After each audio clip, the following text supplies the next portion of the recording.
Welcome to Unleash Leadership, the podcast where bold leaders and changemakers come together to share their stories, strategies, and insights for creating a lasting impact on society.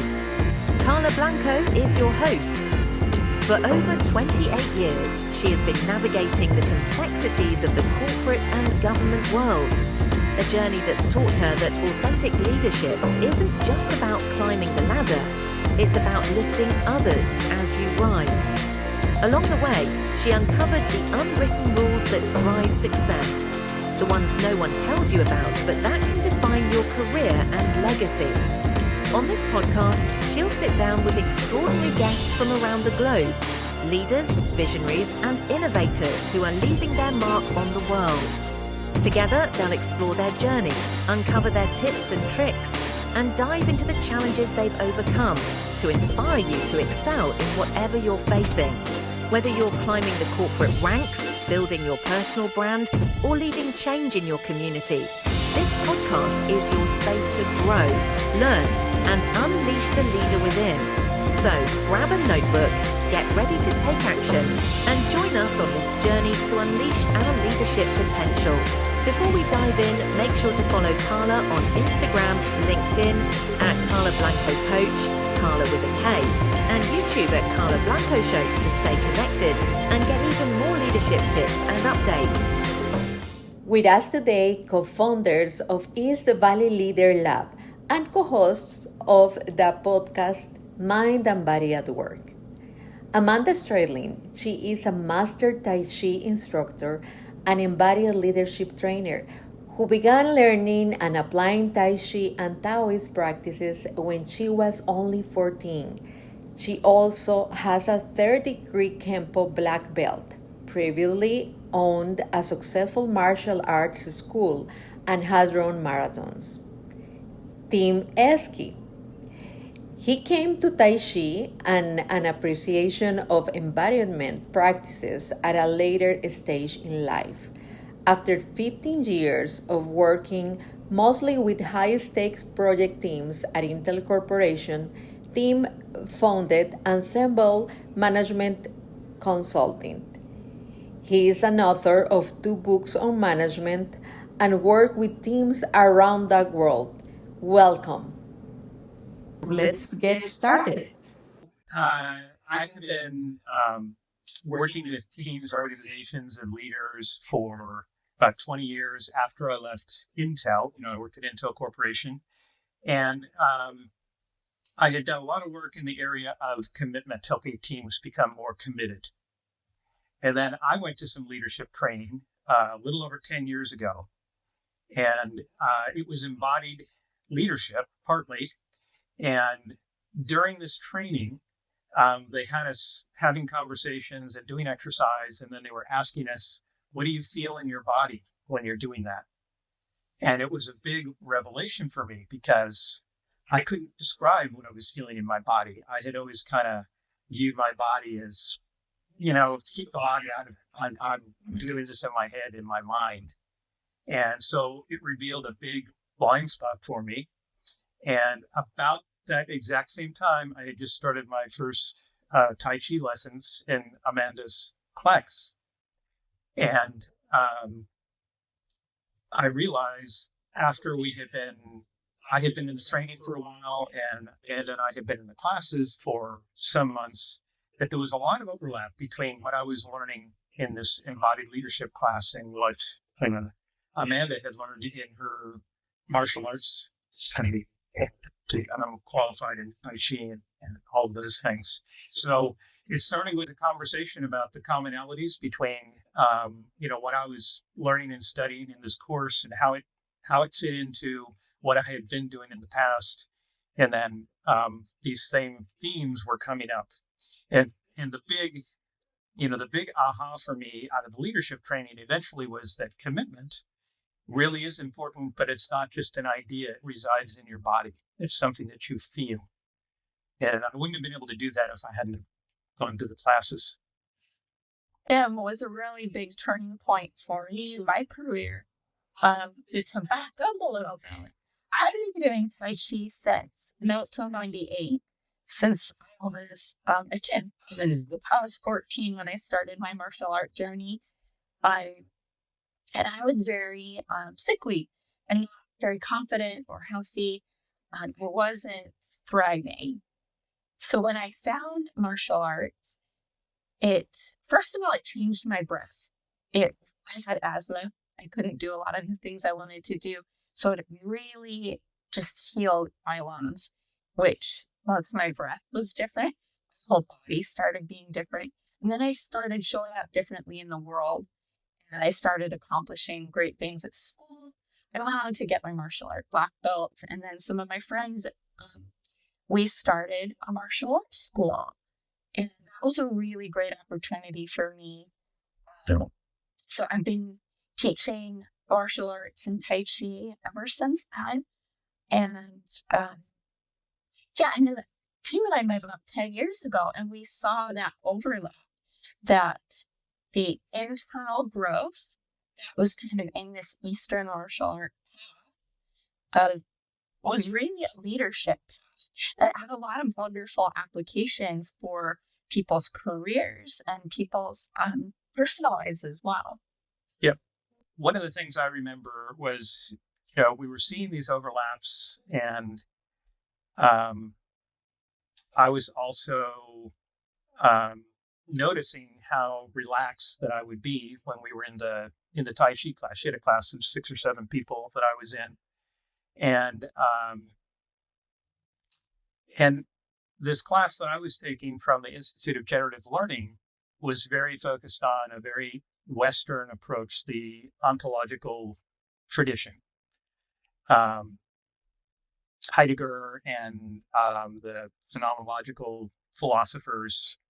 But as we were talking about it, and she was sharing some of the things that she had learned from her teacher, Peter, the language was different. In fact, some of the times, you didn't even use language. You used these pictograms, these Chinese pictograms. Images that we use in our classes that are Chinese symbols that, without using a lot of words, they really just illustrate the concepts and they help you to kind of embody what they just continue. And so, for example, one of the symbols she would talk about sometimes was intent. It's really important to be very clear in your intent. Well, in the Western-oriented class that I took, we talked about care. You need to be very clear about what you really care about. So that's just one example. As we talked, there were more and more overlaps. What other observations do you have?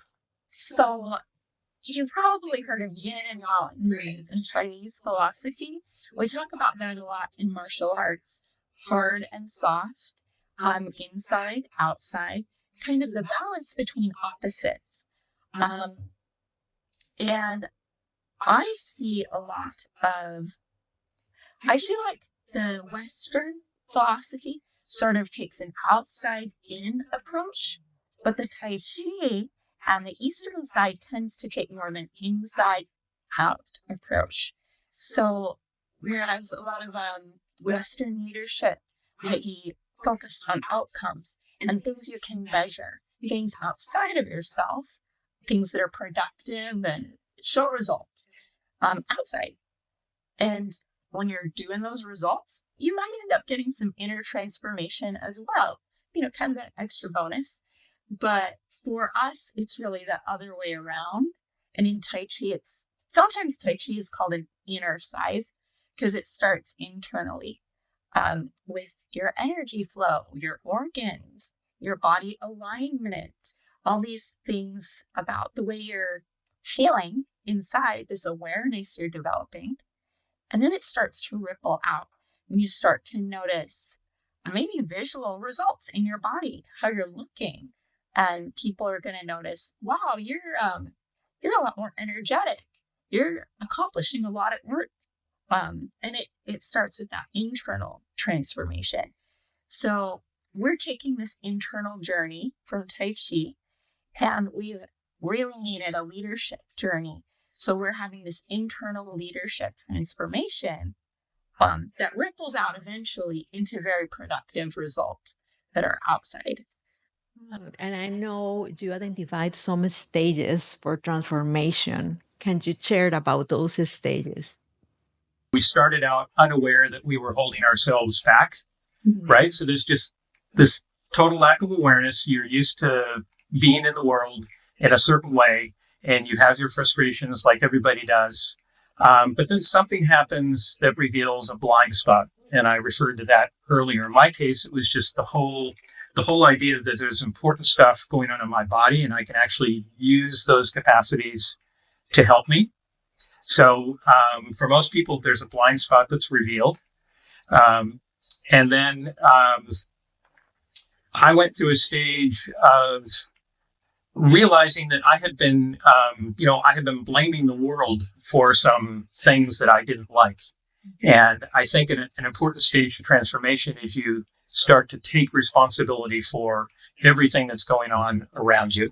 If you're not willing to take that step, you're not going to get to, major changes in your life.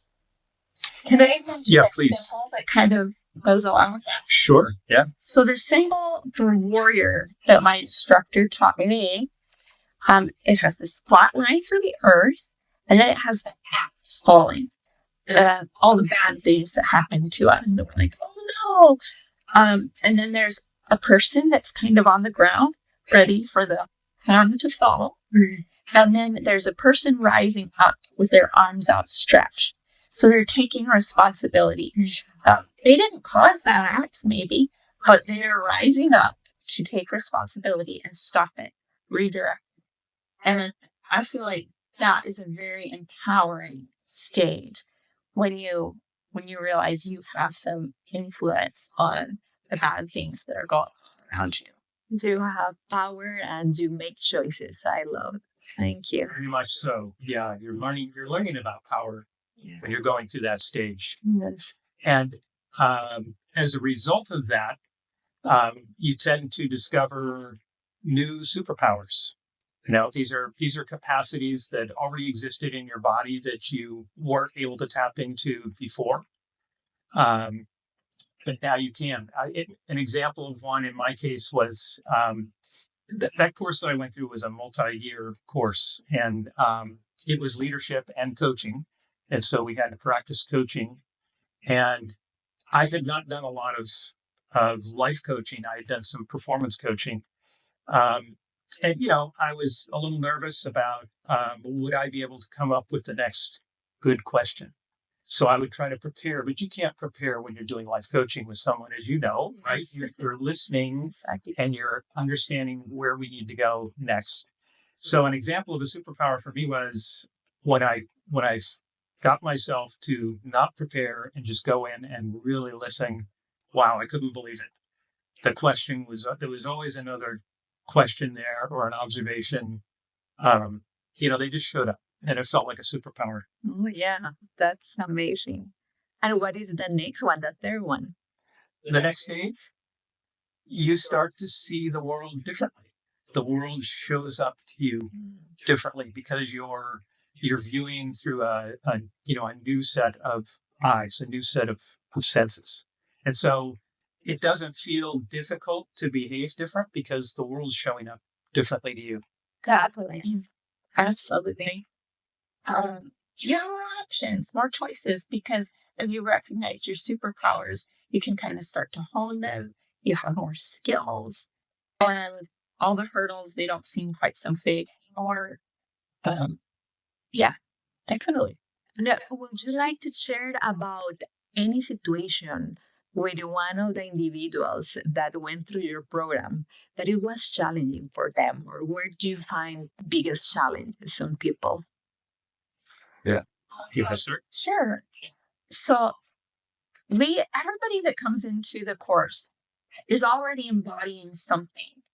They have beliefs, they have stories, a history that they're carrying in their body, whether they know it or not, right?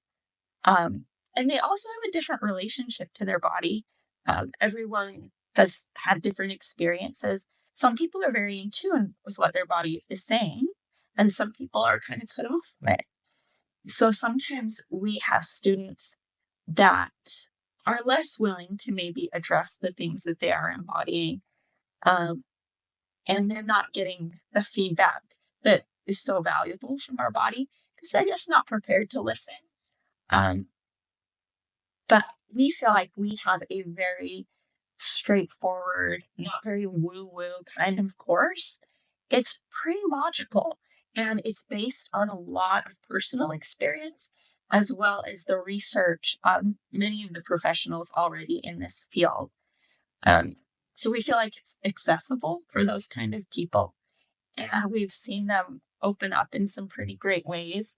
We've seen them move further in their career track. Some people even just decide to jump to a whole different career track because as they open up, they just see more possibilities. Yeah. The world opened up, as you were mentioning.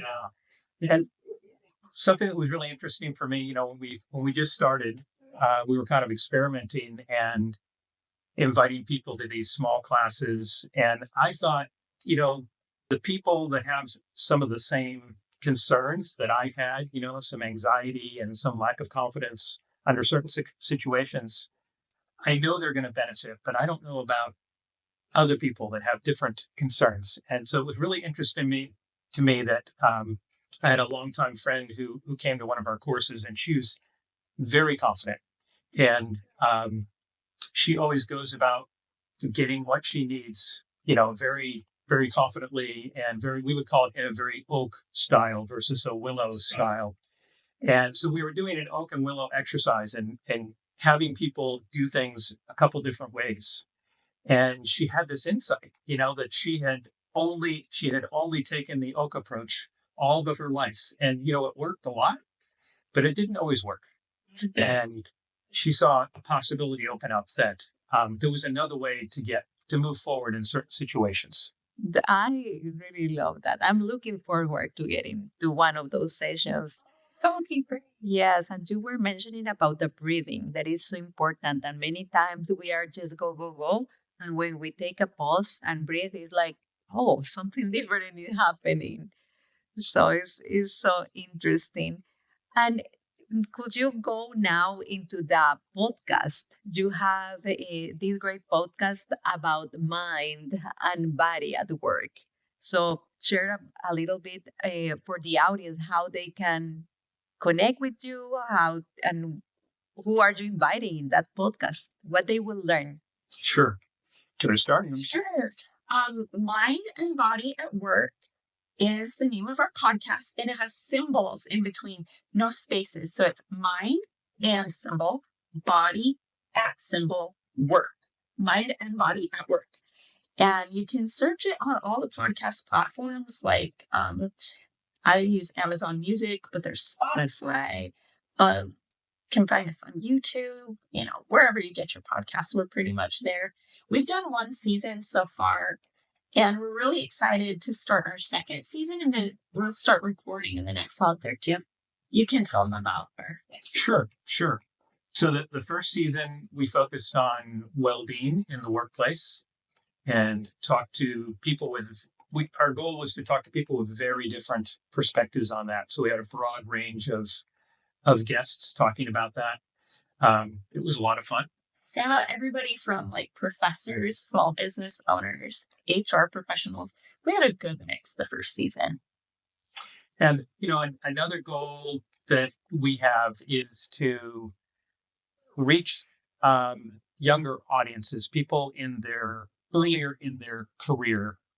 I think for me, I'm at that stage where I want to make sure, the next generation has a good world to live in and feels like they've got opportunities. So we've talked about how do we help this next generation of workers really meet their future with curiosity, with ambition, with respect. And so we've been brainstorming different ways we could do that. And we came across, there's so much in the media about this younger generation just entering the workforce, and companies are unhappy with them, right? They don't like the way they do this, or they complain too much, or they don't stay at the company as long. if you look closely, there's usually some other descriptions of things that, wow, these people are really talented. They're the first generation that grew up with social media. There's things that come so natural to them that we don't understand. So there's positives and negatives, but there tends to be a focus on the negatives. So we thought, let's get the perspective of some of these folks that have been entering the workforce, the ones that are really successful, the ones that are finding it frustrating. And then we'll bring in some people from, some talent managers, people who their job is to hire new people all the time. And sometimes they're the ones sharing these frustrations. And we want to talk to them and hear their side of the story and just see where that takes us. It's really an exploration. When you are just in the flow doing Tai Chi, you are very present because you are connecting with your body. And are there any experiences after the practice about leadership that you experience differently? Because maybe in the past you were not that connected with your body. So sure, yeah. So one of the things that started to change for me, and I was still doing consulting with teams and leaders for the 5 years or so that I was studying in the Western leadership program, and we were already in our conversation. But one of the things that started to change was I had always had a little bit of performance anxiety. And so I would prepare and prepare and prepare when I was getting in front of a group. A lot of times it was 100 engineers or 50 managers. And I was concerned that they would, not see me to be the expert that I wanted to look like. And so I would prepare, and sometimes I would memorize so that I wouldn't stumble over my words. And what I've learned since then is I prepare differently now. I prepare in my body, right? I prepare to get present. I prepare to listen. I sometimes, do some Tai Chi before we go in front of an audience. And the difference is I'm really paying attention to what's going on. I'm really listening to their concerns. And I realized after the fact, I had been missing a lot, right? I was so concerned about showing up in just the right way and having everything under control that I was missing opportunities. And you see those when you slow down and, let your body help you instead of show up authentically. Yeah. So I love that authentic leadership. And Amanda, share about your experience from outside looking at Timm on his leadership journey. What are your perceptions or working with other leaders? That is actually very interesting. First, when I met Timm and he was a little newer in his journey, I was actually very, very intimidated because he was very professional. And he was very serious, and I could tell when he first came into my class, I was like, "Oh, he's not gonna like this. This is very too woo-woo, too weird for him. He's not gonna take this seriously. He won't get it." But as I saw his body just kind of relax, and he did get it, and honestly, throughout, we've been training together like 10 years. Timm's a very good Tai Chi teacher, but just a martial artist in general now. His posture, his stance, his just this whole way he relaxes and carries himself now is very different. And I was intimidated, but I actually think he's a lot more powerful than he was back. I completely agree, I guess, because the influence. that story. Yes. Influence level, I can perceive that it can increase. You were talking about the commitment of people, and I will say is that bringing that engagement. As you are more present, you are listened, you have a different level of influence. So, Absolutely. yes. You just out of that story, I just wanted to share. I don't know if I would have called it woo-woo, but you would talk about energy now and then. And I think I probably said to you very early on, I don't know if I believe in, this energy stuff the way you're using it. I haven't decided yet, but it's interesting. I think I want to learn more about it. And now I'm the first one to bring up energy in our classes because it is so central. Being in touch with your energy and the capacity to bring the right energy to a situation. I should have been intimidated because she was the master. But I really like that. And that happened on a discussion that I had with an engineer about energy. And I couldn't understand how come an engineer couldn't feel the energy if our bodies and we are all energy. So it's so interesting that you bring that up. It's a blind spot. I had it. I know it well. Uh-huh. Yes. There's a little samurai story about this little samurai that was learning to be an archer.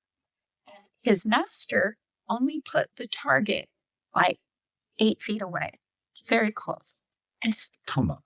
And so keep shooting. It's very repetitive. And she's like, why can't we move the target? And he's like, well, what are you hitting the target with? He's like, the arrow. He's like, well, we're leaving it. So finally he's like, oh, I'm hitting it with my shoulders. And he starts to go in a little. And then he's like, okay. And then he moves the target a bit. And then he's like, oh, that's not that far. So he spends months and months shooting with his shoulder.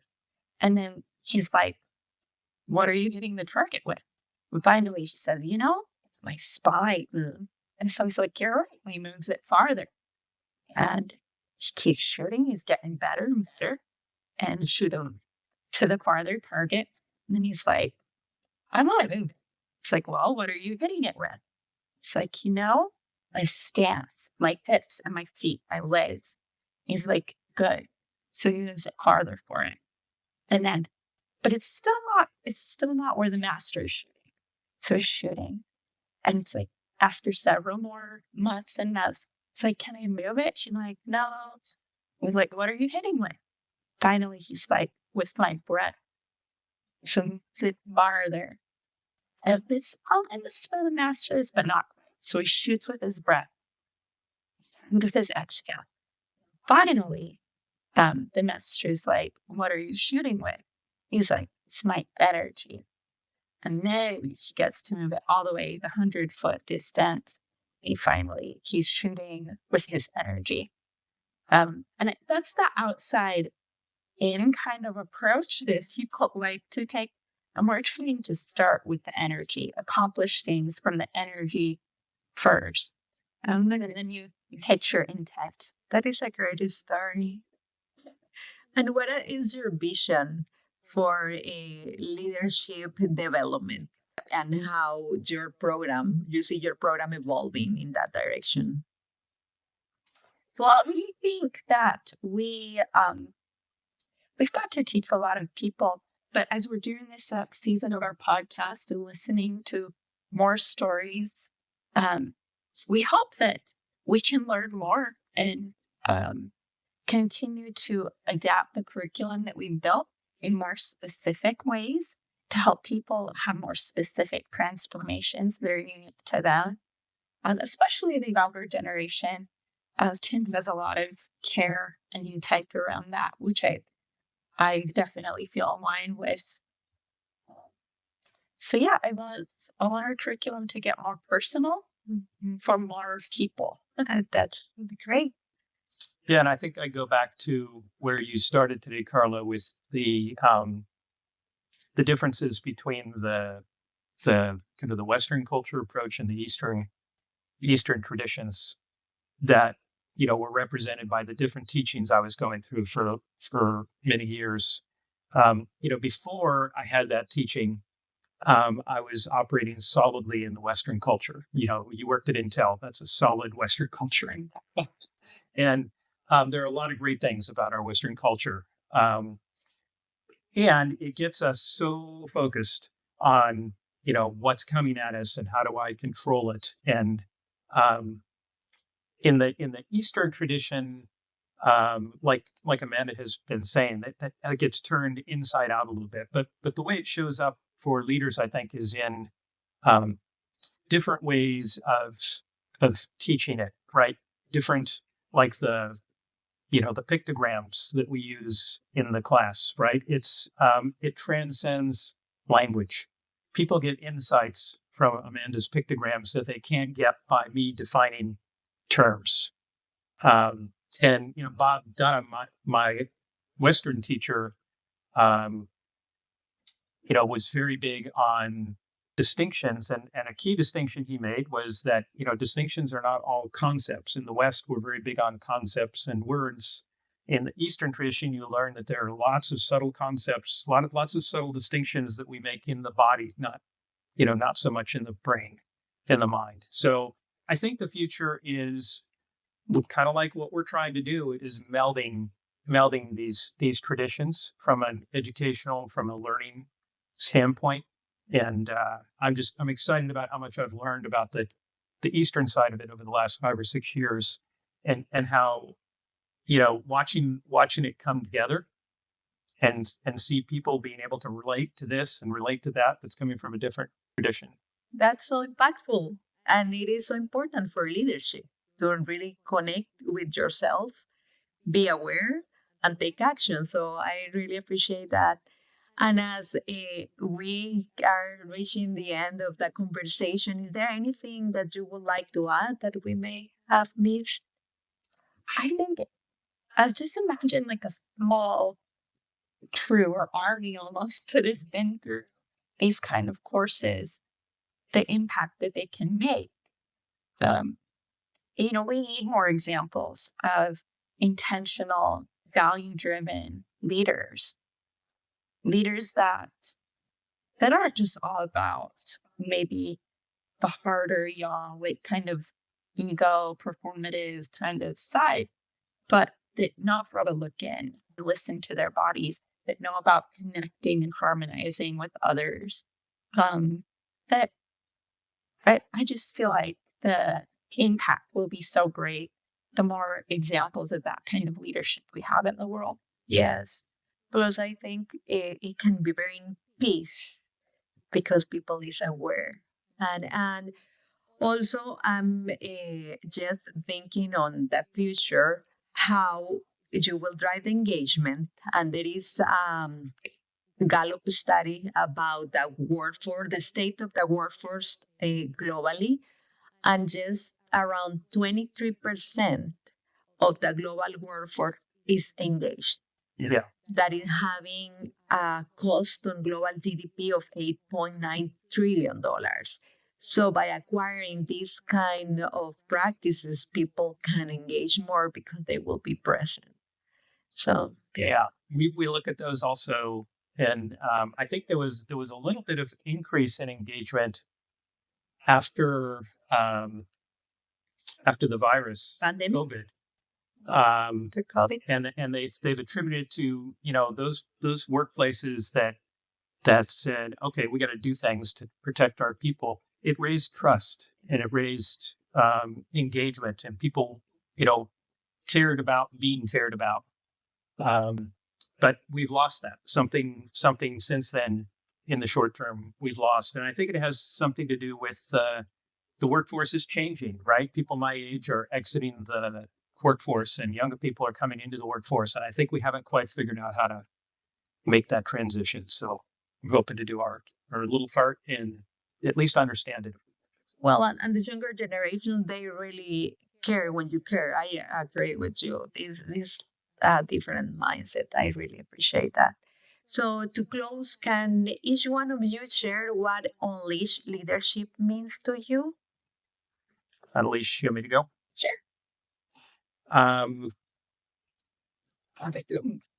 What I think is funny about this is we've done different versions of our course, and we're always trying to come up with a new catchy title. And it always ends up being unleashed, reveal, bring out, because embodied leadership is capacities that are already in our body, right? And we're just bringing them out. So unleashed, to me, fits perfectly with that. I think you've hit on a good buzz line there.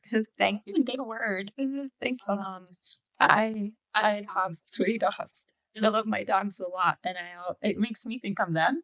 When you let them off the leash, it's like they're so joyful. And they're their truest selves, they're just like running free.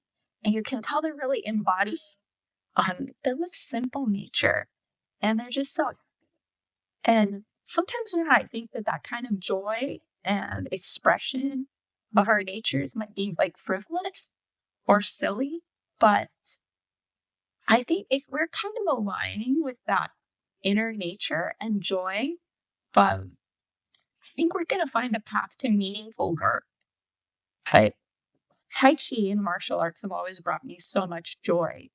And when I was able to kind of align that in a way that was giving back to others, it really built a very meaningful career path. So I think, let go of who you are, let that out, and just find that joyful path. Thank you.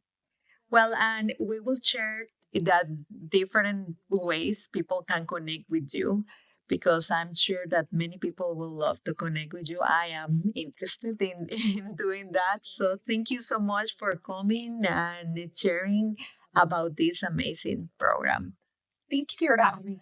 Thank you. Invitation, Karla. It was fun. Thank you.